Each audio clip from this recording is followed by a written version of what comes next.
You good?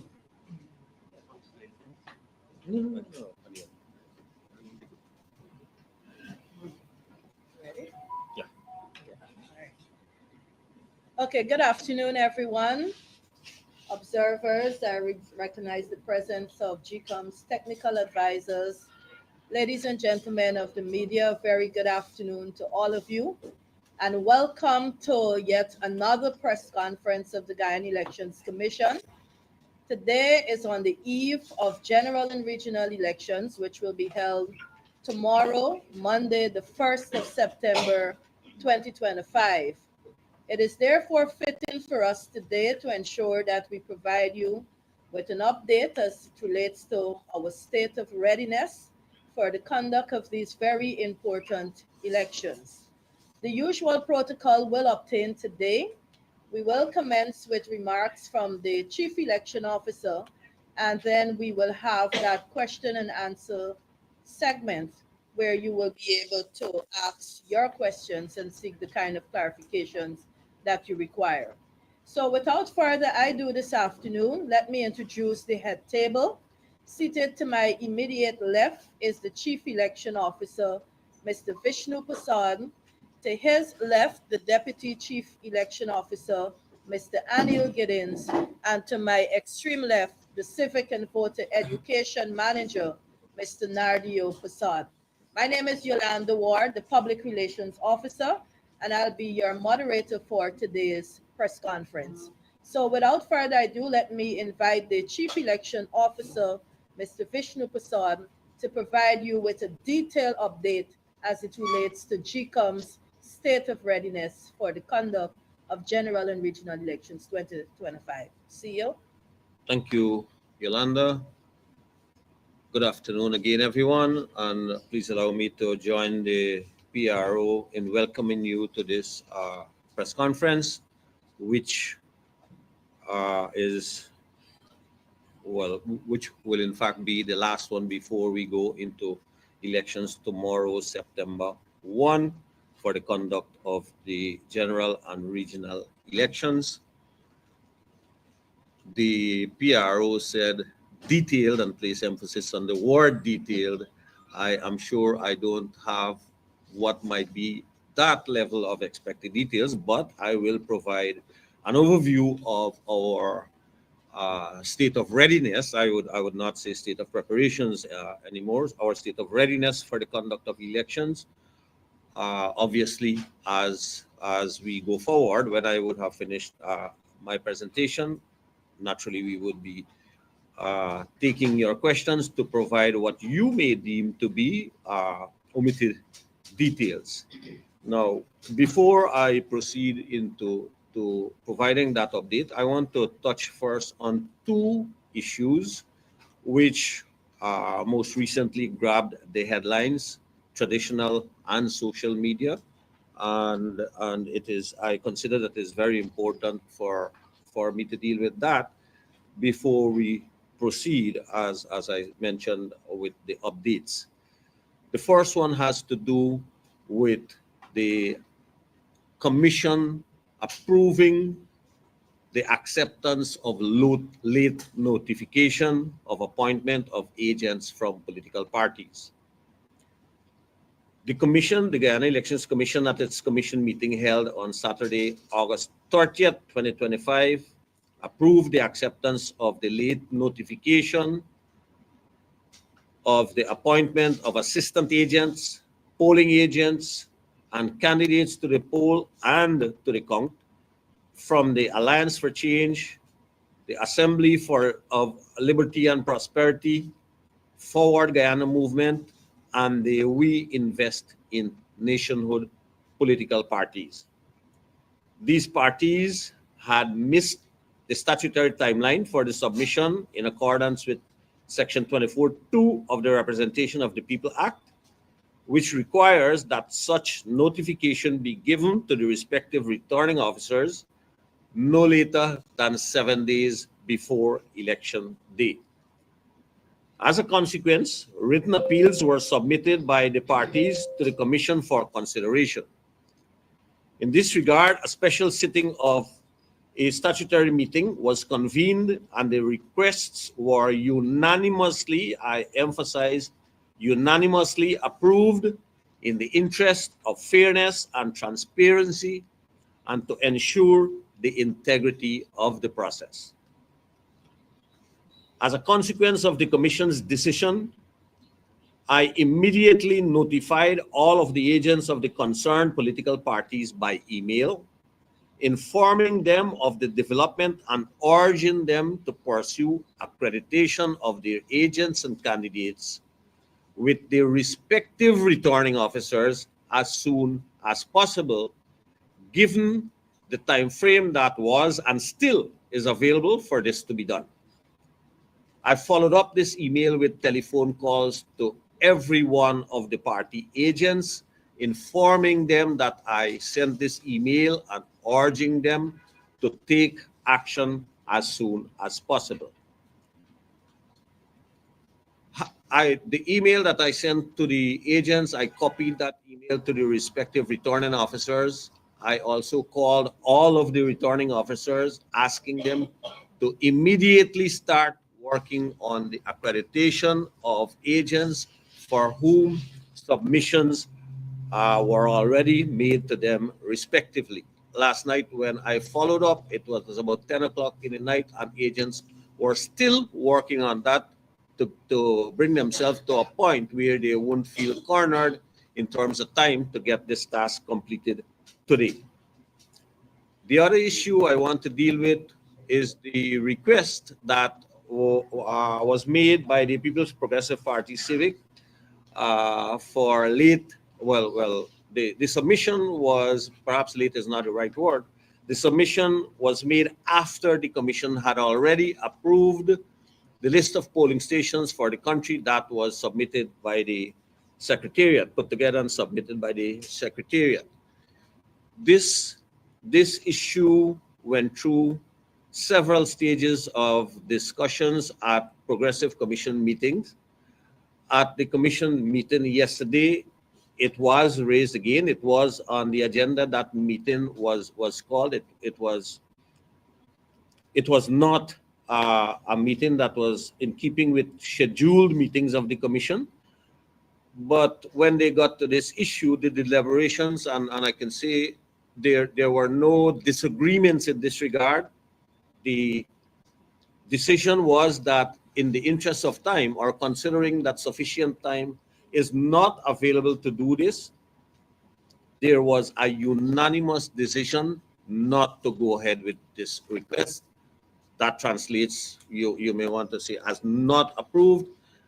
And this, I'm saying, notwithstanding that our logistics manager who interrogated the request found that at least 12 of them were justifiable.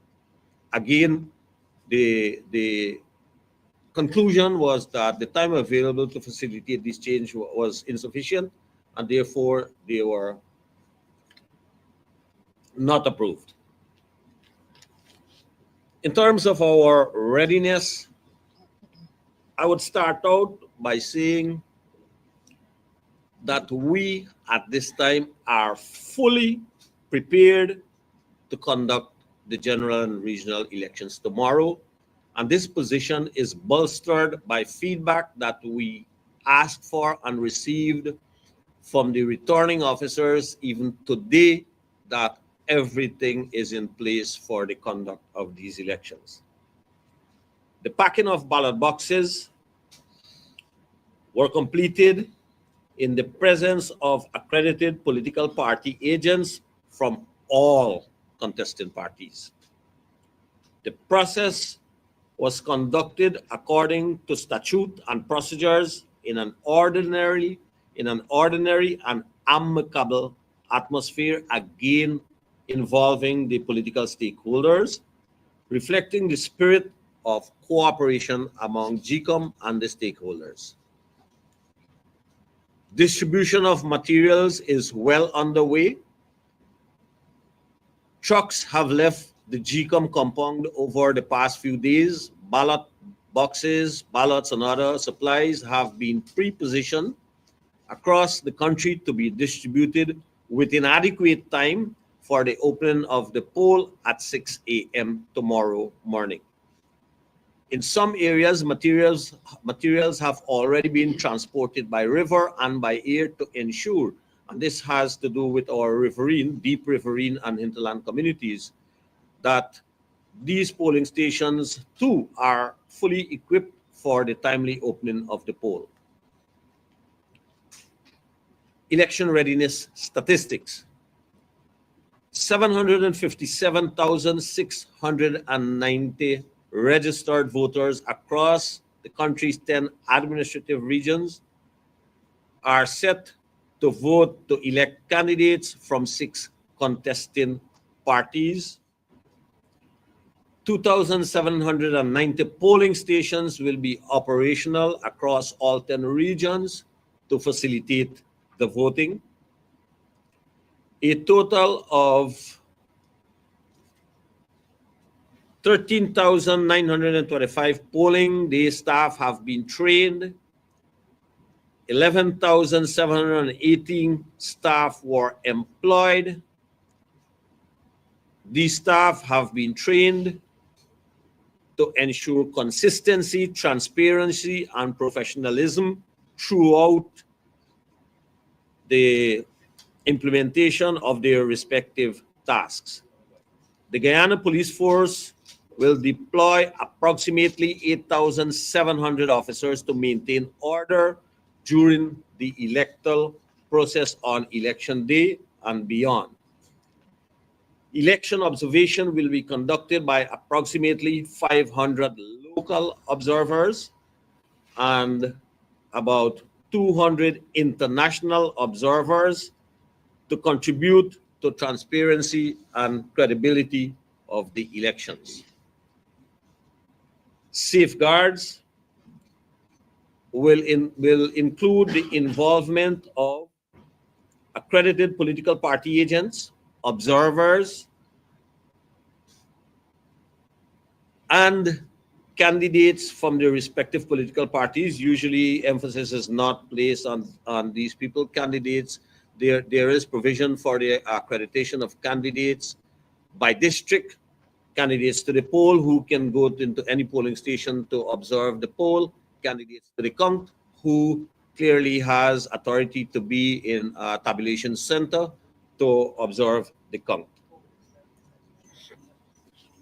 Sensitive materials, I touched on that a bit ago.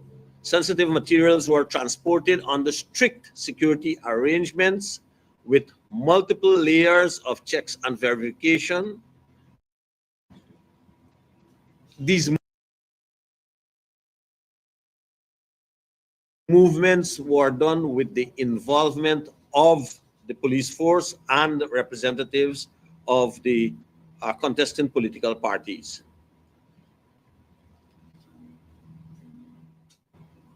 Recognizing that every vote counts and every voter's participation strengthens our democracy.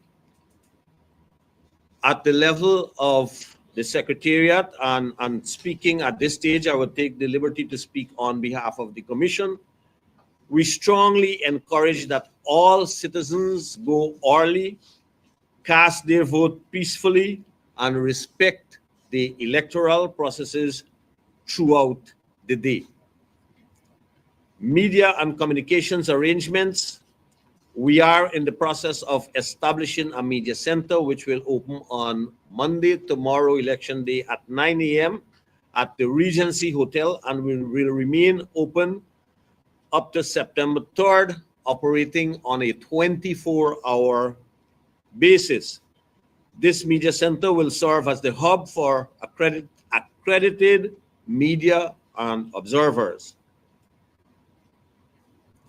An indicative election day communication schedule has been put in place to provide timely, accurate updates and official information throughout the process.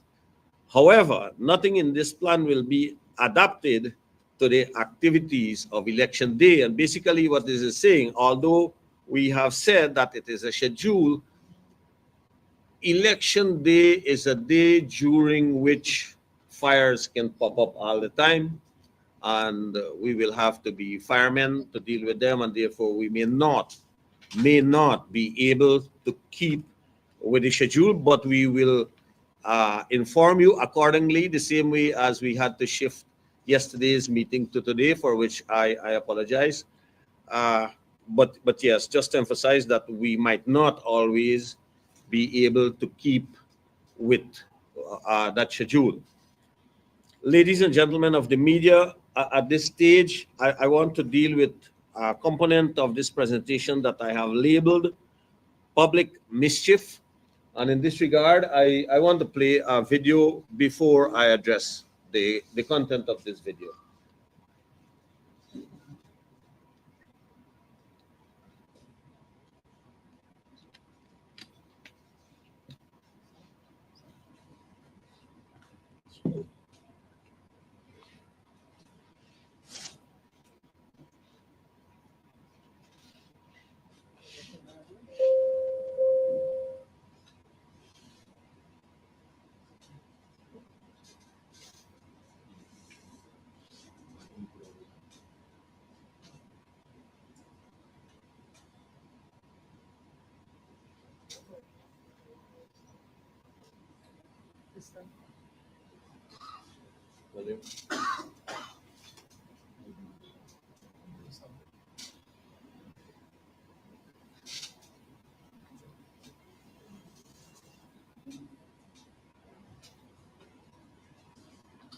Getting audio.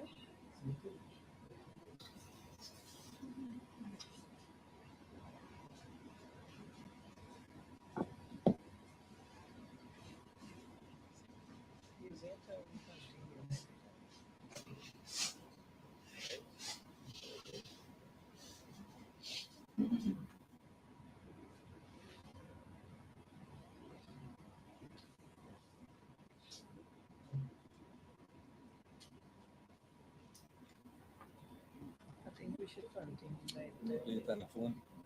What about this? You can play this and turn it. It's muted on the screen. Yeah, but it keeps muting.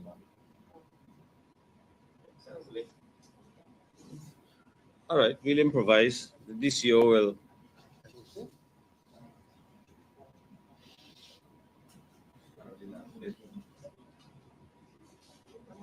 Has allowed candidates to visit polling stations. JECOM is now saying that no candidates are allowed to visit polling stations. The only persons are allowed are the agents and deputy agents.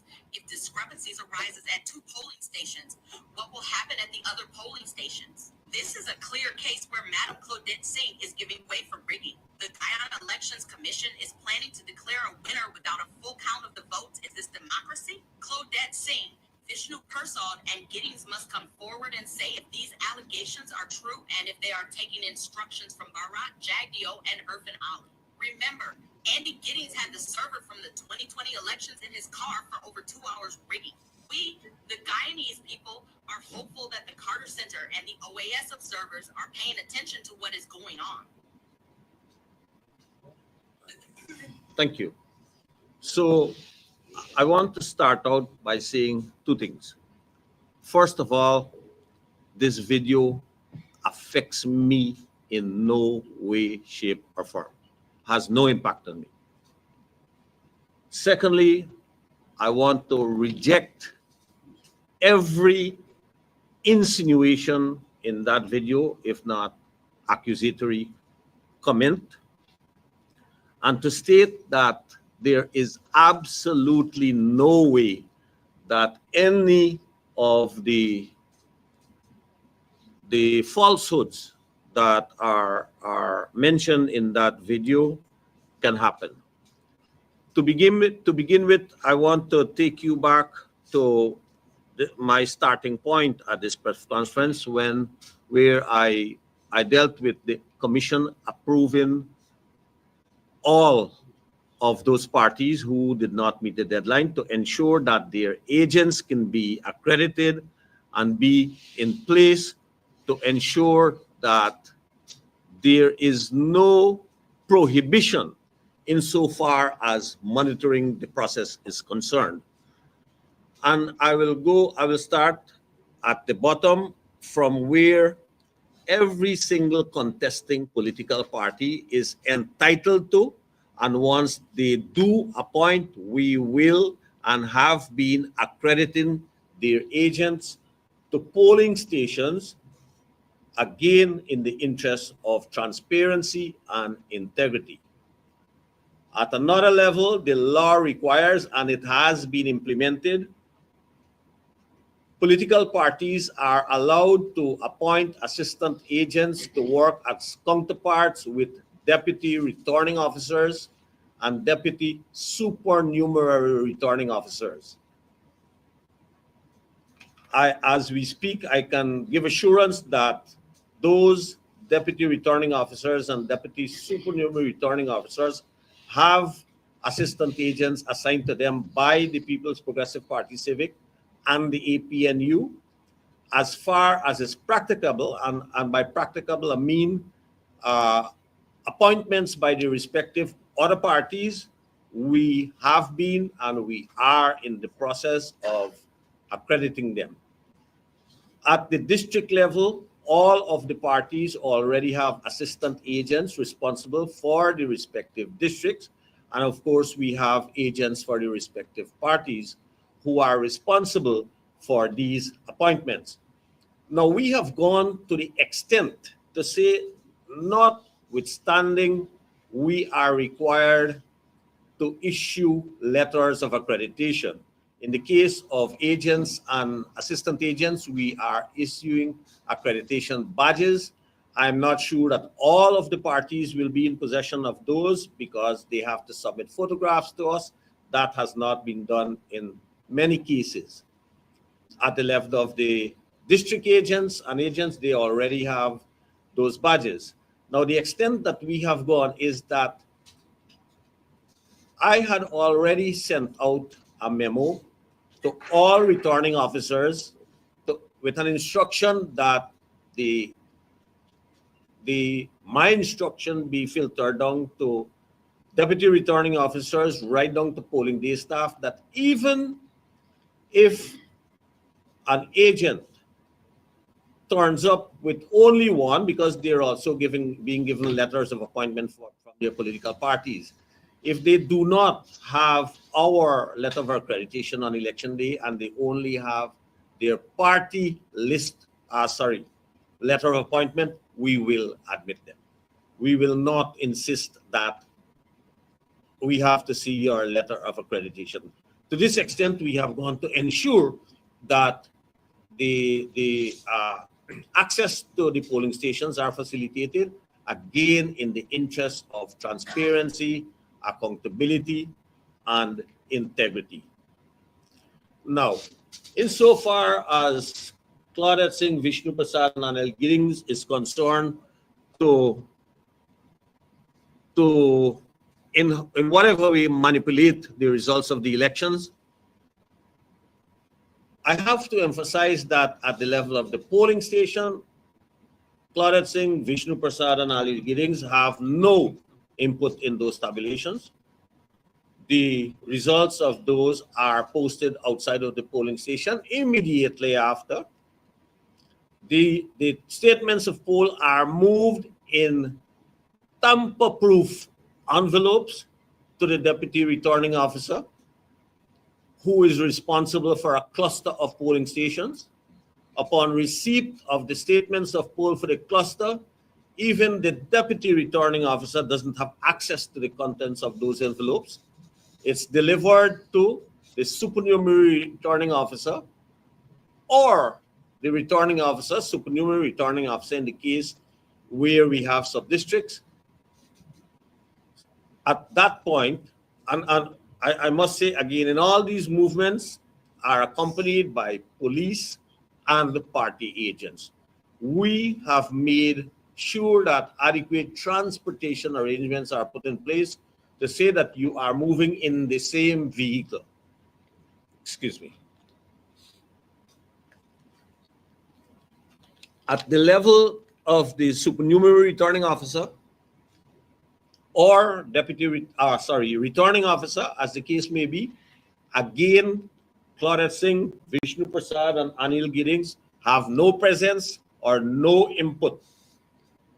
The tabulation of the votes, the envelopes will be open in the presence of counting agents, duly appointed counting agents for the political parties, observers who I'm sure will be there, and specially trained GCOM staff who will be responsible for two aspects of the tabulation process, one being to scan and immediately upload the statements of poll to the GCOM website, and the other one being doing the actual tabulation. Now, I'm emphasizing posting the statements of poll to the GCOM website so that all concerned can note at that stage, although the chairman of GCOM and the chief election officer are entitled statutorily to copies of statements of poll,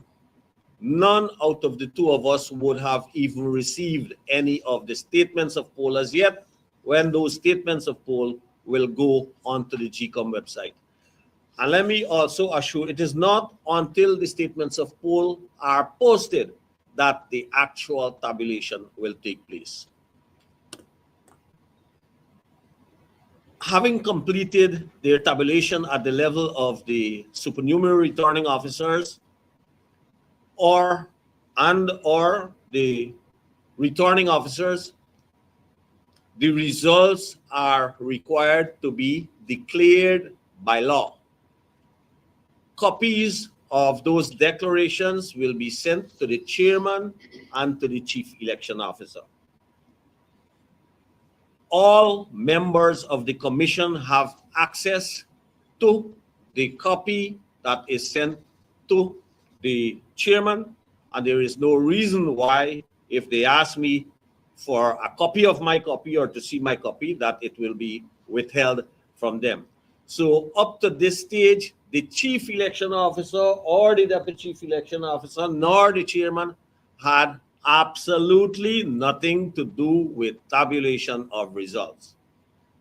When the chief election officer would have received the declaration for all 10 regions, he has 12 hours to put together the national results, which includes seat allocation by parties depending on the votes that they receive, and submit that to the commission for ratification and declaration. It is the commission that makes the national declaration and not the chief election officer. And I'm emphasizing here that having prepared the national results and submitted it to the commission, which has members that were nominated from the governing and the opposition political parties, they are in possession of the declared results of all of the regions to use to verify the combination that is put forward and submitted by the chief election officer, so they can say, Mr. Chief Election Officer, you did some delivery, it's skullduggery here, and you will go to jail.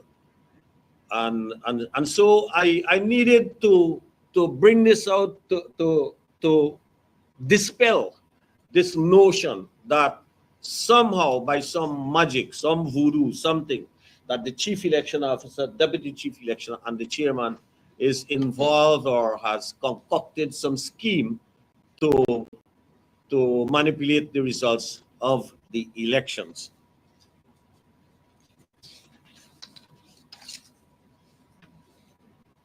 It is with that in mind that we call upon all political parties and civil society organizations to appeal to their supporters, their constituents, not to attempt in any way to thwart the successful conduct of these elections.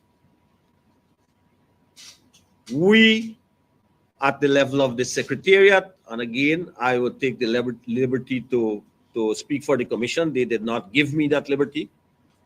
We reaffirm our commitment to deliver free, fair, and credible elections. The Commission extends its sincere appreciation to all political parties and their agents for their constructive, amicable, and peaceful support throughout the packing and distribution process. Their presence has been and continues to be an important safeguard and a visible demonstration of trust in the process. We also thank the observers and the media for the integrity, professionalism, and scrutiny which they bring and which strengthens transparency and public confidence in these elections. Ladies and gentlemen of the media, at this point, I want to pause to acknowledge the invaluable contributions as we at the level of the Secretariat went about preparing for these elections. In this regard, I want to acknowledge those contributions made by the UNDP technical experts, the team led by Mr. Pablo Galarce. I'm sure he's here. There's Pablo in the back. Contributions which always were aimed in keeping us not only on track, but in compliance with the Commission's policy decisions and the laws that govern our election. Same, I must say, with respect to Dr. Afari Jan, who is an election expert with international experience, decades of international experience, and Dr. Nazim Zaidi, a former Elections Commissioner of India, who himself has decades of international election experience. It would have been very, I would consider, disrespectful of me not to recognize the contributions of these election experts. Finally, I wish to commend the dedication of GCOM staff across the country. Their tireless efforts and commitment, often going above and beyond the call of duty, which is happening as we speak, to have ensured that every ballot, every material, and every detail is in place for election day. Together, these collective contributions embody the spirit of cooperation and responsibility that is essential for the success of this historic exercise. Ladies and gentlemen of the media, thank you very much for listening to me. Thank you very much, CEO. He did promise not to have a detailed presentation, but that was quite extensive and comprehensive. Ladies and gentlemen, as always, it's now your time to ask questions and seek any clarifications you may have. I've already recognized the hand of Mr. Travis Chase and Ms. Svetlana Marshall. So, Ms. Chase? Thank you. I appreciate the comment on the transparency of the press. We noticed, though, that one day you speak on behalf of the Commission and another day you don't speak on behalf of the Commission. So in the interest of transparency, could you help us to understand why the chairman is upset again, one day before the press conference? Secondly, elections, has the void of the presiding officers been overcome? I noticed you said that some people were declining the position. That's two. Was there an incident at Rockstone involving ballot boxes around 12:15 sometime today? Did you get that report from Rockstone? Any?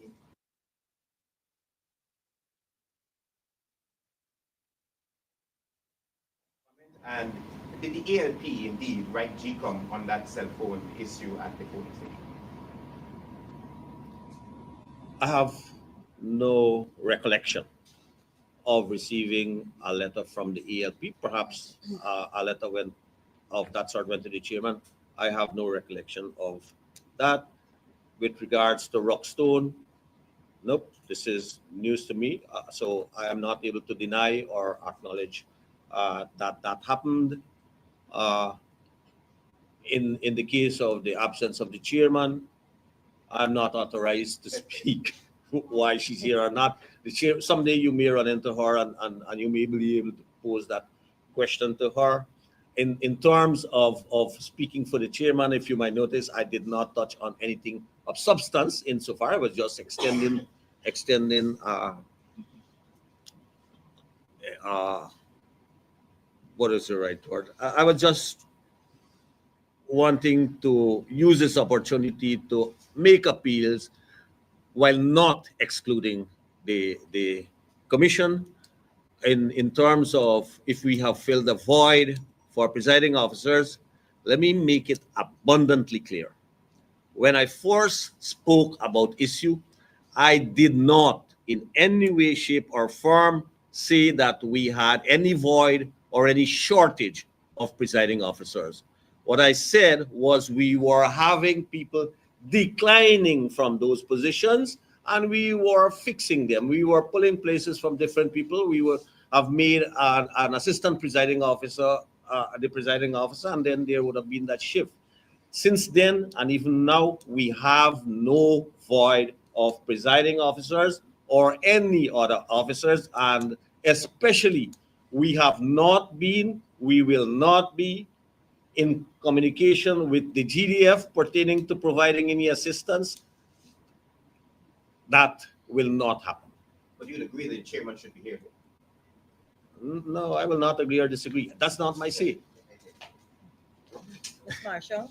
Just to follow up on Tracy's question with regards to the presiding officer, I noticed you said you're shifting around. I received reports as early or recent as this morning, which suggested that I know training is currently ongoing and some persons are currently declining certain positions, presiding officer, assistant presiding officer, dissatisfied with the arrangements in place. I was also told that persons are not showing up to training sessions. Large groups of persons are not showing up to training sessions. And I was also told that there is somewhat of a lack of confidence in those who have been placed to, or those who have been appointed as presiding officer in some cases. And this is coming out of the training centers because I have contacts around, and this is what I'm being told from those on the ground. All right. Obviously, your contacts have deeper insight into what goes on there more than our officers in the field. A bit earlier in this press conference, I reported that based on reports that we have been receiving only today, all is in order at the polling stations. And insofar as confidence is concerned, I don't know confidence from who, because we have confidence in the people who we appointed to carry out the responsibilities at the polling stations. And I may go to the extent of telling you that the we have been receiving reports of persons who we shortlisted for appointment, and evidence has been provided that they were engaged in what may be seen activity, and we immediately remove those persons. So if that has something to do with the confidence that you're speaking about as they emerge, we have dealt with them conclusively. Insofar as persons not turning up to the training, the feedback that I have is that persons have been turning up for training. There may be, in extreme cases, somebody may have to go to the hospital, something of the sort. I'm just using that as an example, and therefore might not have been there. That does not translate into the person will not work for us on election day. Just to follow up on your statement as well, you said that with regards to the request by the People's Progressive Party, could you just clarify how many polling stations they wanted to have relocated? And you said 12 of them were justifiable. If you found them to be justifiable, what systems are being put in place to ensure that whatever concern the people had that made them request or make such a request, that everybody was facilitated? So the initial request was in excess of 60, I think. I don't want to put an exact figure. And given the fact that the matter came up at several commission meetings but were not dealt with conclusively in their own, I suspect, I don't speak for the party, in their own deliberations, they chiseled that down to 12, and those are 12 that were interrogated by our logistics manager. The justification given was accessibility to polling stations in terms of the distance that voters will have to go to vote at the polling station. I believe it was not said so specifically, but from our end, had those 12 polling stations been approved, we would have had to go back at the level of the secretariat to print back those lists because the venue will now be different. We would have had to go back into those boxes, engage the agents and the police and all of that. But the bigger issue here would have been we would have less than a day to inform those voters that your polling station is now changed. That, at least to my mind, would have proven to be a disadvantage to those electors. If I were to put that in summary, that would be why those polling stations approval was not given for them to be changed. Just one other question. With regards to the sorting of the ballots or the envelopes or the members of the discipline force, the issue that arose with regards to the extra ballots and the ones that were absent. I understand that a proposal was made for the DCO to extract whatever within Region 4, extract those. Could you please help us understand the method? Because the AFP is saying that it could be a recipe for disaster. So the last time we met, I did report that at the level of the secretariat, we came up with a proposal, and I didn't go into the detail because the commission had not seen that proposal as yet.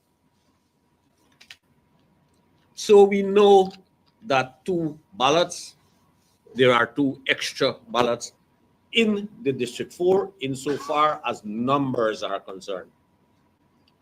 We propose to the commission, and I have done an instructive correspondence that went into the envelope containing discipline forces ballots that will go to the gazetted polling stations where intermixing will be done. That memo instructs presiding officers to be on the lookout for one or two ballots that do not belong to District 4. They will know it because it's marked at the top for the region, and the bottom section of the ballot will be of a different color. Once we recognize those ballots, and this is where it comes, the DCO or nobody else extracts anything. We recognize that there is that ballot. Of course, nobody knows who cast that ballot. They are required to get to me as fast as possible. Well, the word that used there is with immediacy through the chain of command or to me directly. The DCO in one case, because one is for District 5 and one is for District 10, poll closed at 6. So reasonably, we can say that within an hour, both of these ballots will turn up. The DCO will go to one of those polling stations. If chances are both ballots turn up at the same polling station, take possession of it. So these things go out with a statutory form called Form 17E, on which the number of ballots that are sent there for intermixing are recorded. The DCO will have delegated authority to amend the numbers by reducing it by 1 and sign on that form. That ballot will then be taken to the closest polling station in the correct region. In the interest of time, the presiding officer of that polling station will be asked not to conclude the count of the ballots at that polling station until this ballot is delivered there. At that stage, the DCO will also have the authority to add, well, in this case, amend the Form 17E by adding a ballot. And that ballot will be counted as having been cast in that district. The same process will apply in the case of District 10. The commission approved this as the way to go to ensure that the vote cast, the electors' vote, is counted validly and for the district in which is meant to be counted. Thank you very much, Ms. Johnson. Good afternoon, table. My name is Julia Johnson from Five. I just want to ask one clarification of how many LGBTs CEO, and in taking from Sadiana's question, are training for polling day staff still ongoing? And I have another- All right, Julia. Those for now. Thanks. So the number of registered voters or eligible voters as per the official list of electors is 757,690. Okay. Insofar as training is concerned, well, theoretical training is over. What we're doing, including up to today, is to do mock polls just to give them a practical feel of what transpires. This is something we did yesterday and we'll do today again.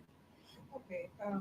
Are you still confident of the results coming in by the 2nd of September? I mean, given issues like requests for recount and whatever else, other challenges might be on the day of poll. Are you So still confident about it? no, well, the issue of confidence doesn't arise here. Now it's an issue of practicality. So at the time when I gave that pronouncement, we did not consider that the act of tabulation of the results were, in fact, there is a predecessor task which in fact involves the scanning and the uploading of the statements of poll on the website. Now, when we separate the two, I do not see that we can complete that exercise in less than 8 hours, especially for the higher populated regions. Maybe in districts 1 and 7 and 8, we might be able to do that. Of course, like 8, there would be a jeopardy where the statements of poll would have to wait until the next day before they come in. So that will affect that timeline. In terms of the mechanism that we have in place, and I can tell you as we're here today, the equipment to be used for the scanning and upload and tabulation of the results are up and have been tested at all of the tabulation centers.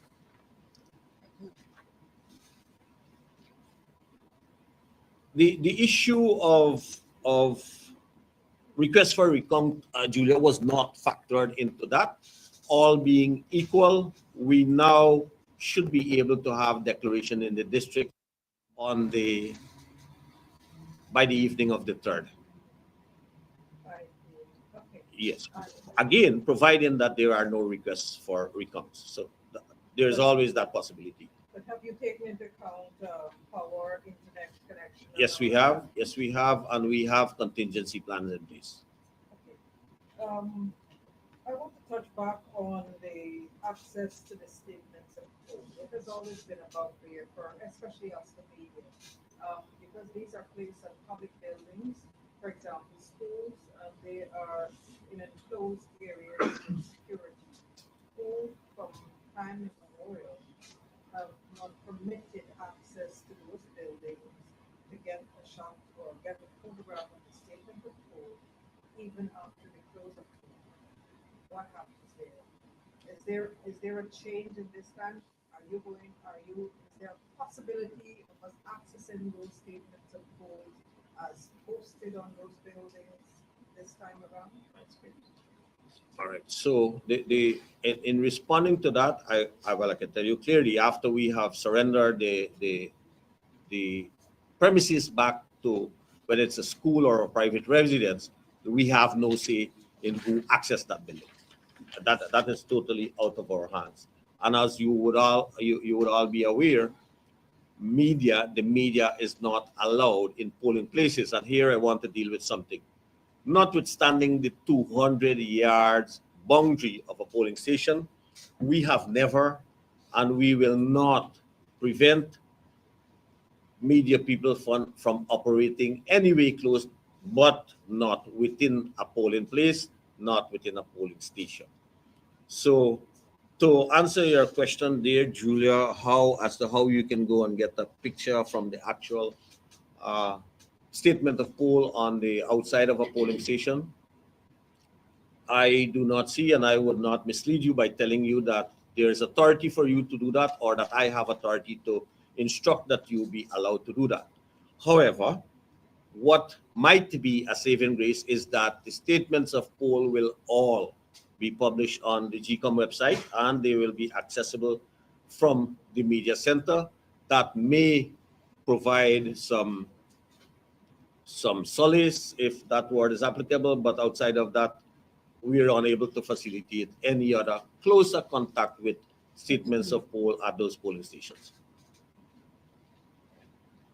I recognize the hand of Agent. So, Patrick Ford for the AFP. I just wanted two questions. One, just to make sure I understood what you said. By the evening of the third, that means that you can announce the president on the December 3rd? No, The no. district. I was speaking about the district declaration. But once we have the district declaration in place for all the districts by the evening of the 3rd, and all of those declarations get to me by the morning of the 4th, the national declaration, the commission should be able to make that, because I would immediately proceed to put together the results of the districts to come up with those national tabulations. Results. Yeah, and second question, a couple of weeks ago, we spoke about, talking with the Guyanese Army, about the Sekiwa.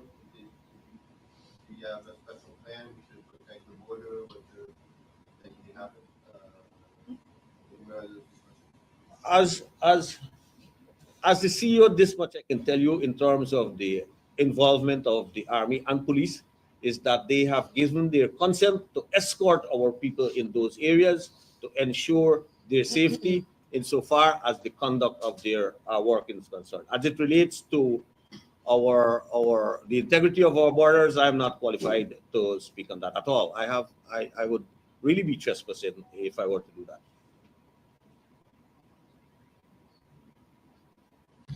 Abina? I just wanted some clarification on the use of cell phone. If a voter refuses to surrender the phone and put it at the side of them when it's time to vote, would that voter be, is there any penalty in place, or would that voter be barred from? So, and this is where it gets tricky when something, and I have to answer your question. This is where it gets tricky when we are going to be implementing rules, and then we will have to go into the detail. But I have to answer your question, and I will do so honestly. There is no law that prohibits the use or people taking their phones into a polling station. However, as a matter of policy, the commission has introduced these rules. A voter may refuse to surrender is not the word that I was used, to put his phone down on a desk or table that may provide it for them, and try to put it in his pocket. The key issue here is that a voter must not use his phone or any other recording device to take a photo of his ballot after he has voted. And whereas we don't have powers of arrest or powers of any of that sort, what we will do is to make a note of that. We know the voter, we have his particulars, and we will make a report to the police so that the police can do an investigation. And if if the investigation turns out that in fact a law was breached, the police will take the necessary action. Thank you very much. Are there other questions? Just one more clarity.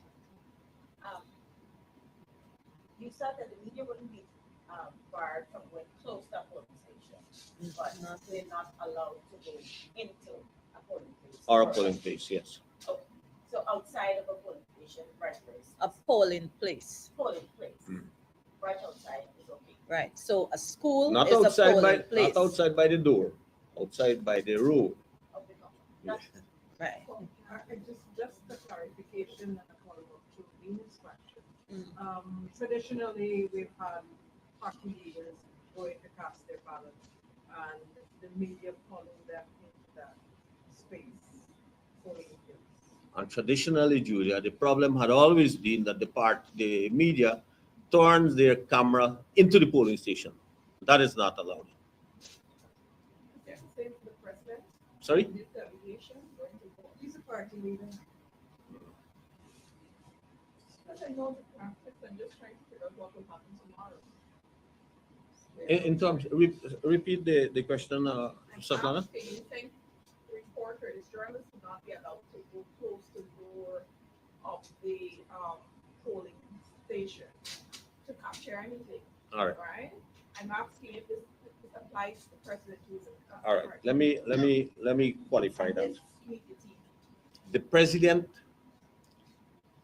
will go to vote, so too will be the leader of the well, there's no leader of the opposition now, but Mr. Norton will go, and I'm sure he will also want to have his photographs taken. And at that stage, and without having the authority, I am saying we will allow persons. In fact, I believe there was a request because there would be a need to engage with the media. One of the major observer teams will be making a statement, having visited one of the polling stations. Somebody else asked to do that, but those type of things, they attract media coverage. There's value in those coverage, so I will look the other side. This applies to all Uninterrupted. 6 candidates. Because you mentioned Norton as the president, so I know that there's 6 Six political contesting parties. parties. Okay, just to clarify, what we cannot have is a case of the poll being interrupted by these engagements. If we will allow for an interview, which you find to be necessary at that point, please allow that person to exit the polling station and you move to the side and not block the entrance. I had a particular case at the Guyana Defense Force on disciplined forces balloting day when I asked the press to move to the side and I was told it's wherever the president wants it. That cannot be our modus operandi. The president, if he recognizes the press at a distance, the president will come there to give an interview. We cannot afford to have the polls being interrupted. We've referenced what the law requires so insofar as interruption to the poll, and we must ensure that we maintain that order while keeping the accessibility of the media and their coverage at those respective places. Is there another question? Vishani. Deshani, I can't hear you. Sorry. Okay. Just a quick clarification, I didn't understand this properly. The announcement of your results by the ROs, that's something you would be able to report? Nope, you're not allowed in that tabulation center. Okay, I see Ms. Bao. Just one very simple question, CEO. We know today there's not supposed to be any sort of campaigning activities happening. What can GCOM do about any activities that are perceived to be campaigning? For example, there have been some media interviews happening today. There have been some parties doing talk shows, etc. What can GCOM do in relation to those that may be perceived as the parties campaigning? So in responding that, are we to conclude therefore that having a poster up somewhere or having party flags up somewhere it's a continuation of campaigning. I mean, I'm saying that against the background. So sitting in a studio with being interviewed by you, I don't consider that campaigning as the intent of the need not to have.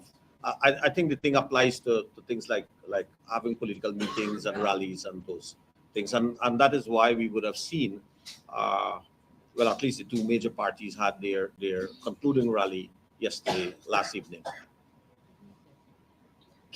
All right. Just to follow up on the Shannon's question with regards to witnessing the declaration. If my memory serves me right, the media was allowed to witness declaration in the 2020 election. What sparked the change and how this would affect, the issue of transparency, this whole, if we're not being able to record this moment?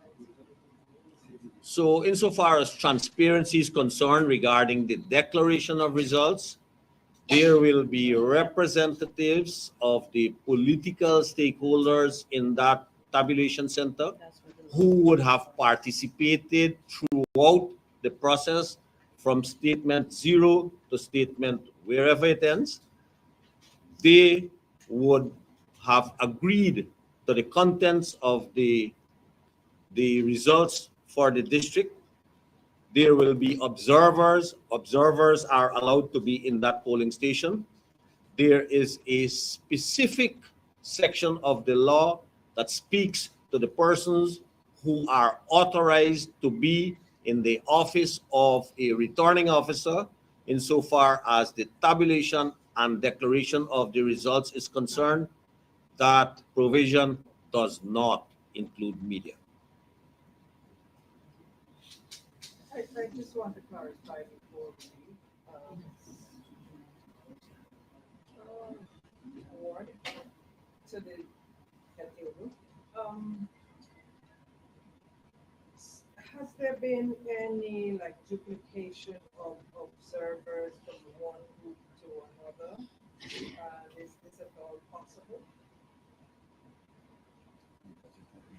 No, that's not what you're talking about. But in terms of duplication, I can tell you what I know is that for one particular local observer group, a set of names were duplicated. But you're talking about, That's what I'm talking yeah, that is an error. It's an error on our part. When the staff put together, I asked for an explanation how did this happen, but they were unable. I think the staff was scared to actually say what happened here. But we recognize it, and yes, that will be corrected. Sure. Ladies and gentlemen, thank you very much for um, your questions. We hope that we've provided the necessary clarifications. Over the past 2 weeks at these press conferences, we've had several requests for statistics, and therefore it will be remiss of me to close today's press conference without providing you with a breakdown of some of those statistics. So I will start, first of all, with the breakdown by district of eligible electors that are expected to cast their ballot tomorrow. So in District 1, we have 24,453. In District 2, we have 42,596. In District 3, 116,876. And District 4, 323,436. District 5, 50,796. District 6, 111,554. District 7, 17,846. District 8, 9,192. District 9, 22,481. And District 10, 38,460, giving us that total of 757,690 on the official list of electors. There were also some questions in relation to eligible first-time voters. I did provide some initial statistics, which essentially only captured those eligible first-time voters 18 years and older or equal to 18 years and older at this election. But we've had registration cycles where we'd have had persons older than 18 years old that have registered and are now eligible electors. So that statistics now gives us a total of 27,879 eligible first-time voters. In District 1, we'll have 2,076. District 2, 1,733. District 3, 4,107. District 4, 9,580. District 5, 1,637. District 6, 3,267. District 7, 1,284. District 8, 821. District 9, 1,883. And District 10, 1,491. Ladies and gentlemen, one question from Svetlana. No, I'm happy that you brought this up because this is a question that I forgot to ask. You're saying that the first-time voters, those turned 18 or transitioned to 14 to 18 years old, and those who would have registered during the registration cycle is 27,000 plus. Right. Correct? Now, the voters list would have shifted in 2020 from 600,000 plus to 750,000 plus. My question is, what is responsible for that 100,000 plus increase? If I got it right. Because initially I was told that 13,000. Those are now becoming 18 I years. understand. So of this 27,000, you have 13,000 who are now 18 years and just over. And the rest, I assume, the remainder are those who registered during the registration cycle. So the question still remains as to how the list moved from 600,000 plus in 2020 to 750,000 plus in 2025.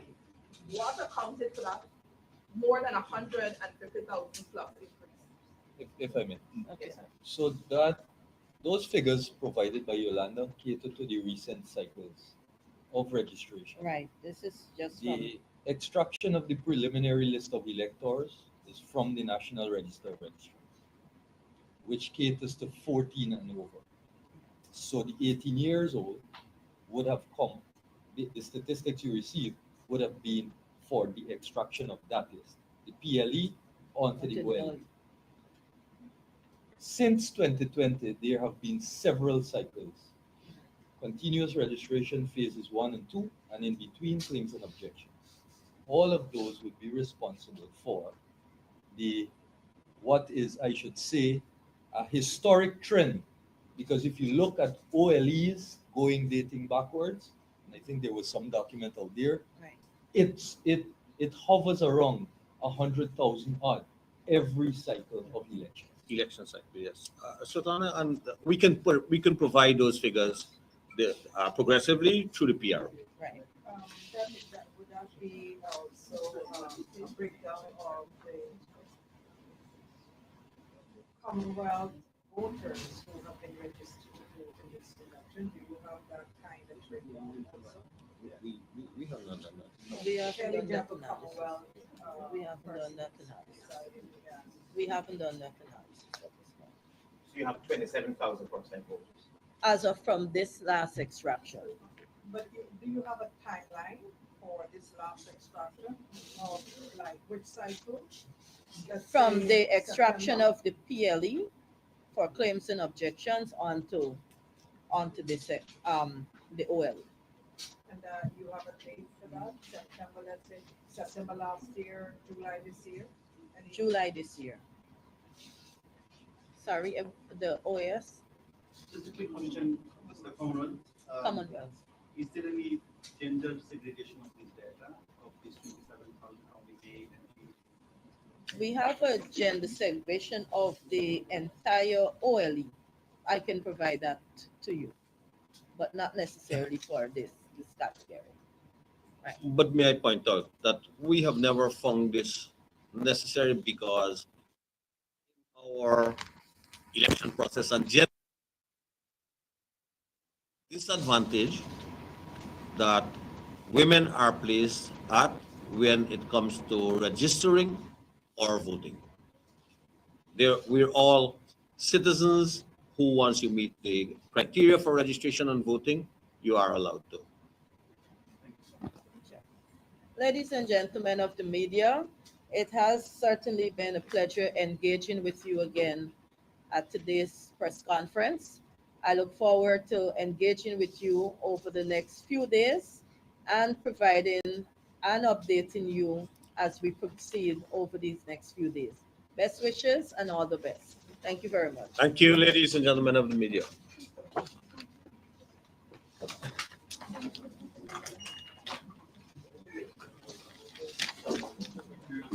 you. How you doing? Good, how are you?